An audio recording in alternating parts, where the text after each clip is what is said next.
చేసుకొని కూర్చున్నటువంటి వాళ్ళు ఇలా సంస్థకు చెడ్డ పేరు చేయడం ద్వారా ప్రభుత్వానికి చెడ్డ పేరు తెచ్చేటువంటి కుట్ర జరుగుతోంది అనేటువంటి అంశాన్ని కూడా మీ ద్వారా సభ దృష్టికి తీసుకొస్తున్నాం. ఏం మాట్లాడుతూ ఉన్నారు? రాజకీయం కాదనుకుంటేనే అసలు ఏం చదువుకునే అవకాశమే లేదు. గతంలో చదువుకు సంబంధించిన ఇన్ఫ్రాస్ట్రక్చర్ క్రియేషన్ అరగంట 40 నిమిషాలు ఎన్నిసార్లు ఎత్తురో తెలియదు. మీరు 2 రోజుల ట్రైనింగ్ పెట్టిండ్రు, 2 రోజుల ట్రైనింగ్ పెట్టిండ్రు. మొదటిసారి ఎమ్మెల్యేకు ట్రైనింగ్ ఇచ్చిన అన్నారు మీరు. పార్లమెంటరీ ప్రొసీడింగ్స్ తెలివయి, అసెంబ్లీ ప్రొసీడింగ్ తెలివయి. సంస్కారం ఉంది నాకు. నేను ఎక్కడ కూడా అన్పార్లమెంటరీ, దయచేసి అసెంబ్లీ అఫేర్ మినిస్టర్ కూడా రిక్వెస్ట్ చేస్తాను. నేను ఎక్కడైనా పొరపాటు మాట్లాడి మీరు సభాధిపతి నిర్ణయం తీసుకోవచ్చు, నన్ను బయటకు కూడా పంపండి.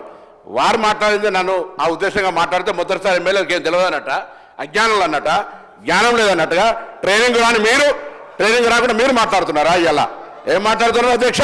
మొదటిసారి ఎమ్మెల్యేకి ఏమైతే అరే పార్లమెంట్ మెంబర్ చేసిన తెలంగాణ కోసం కొట్లాడినా నీ లెక్క నీ నాయకుడు ఉన్నాడు, చేరు పటాకు కుక్క పటకా నన్నలే మిమ్మల్ని అన్నాడు తెలంగాణ చౌకుల తెలంగాణ ఉద్యోగుల పార్టీ మారి నువ్వు ఇట్లా మాట్లాడితే ఎట్లా అధ్యక్ష?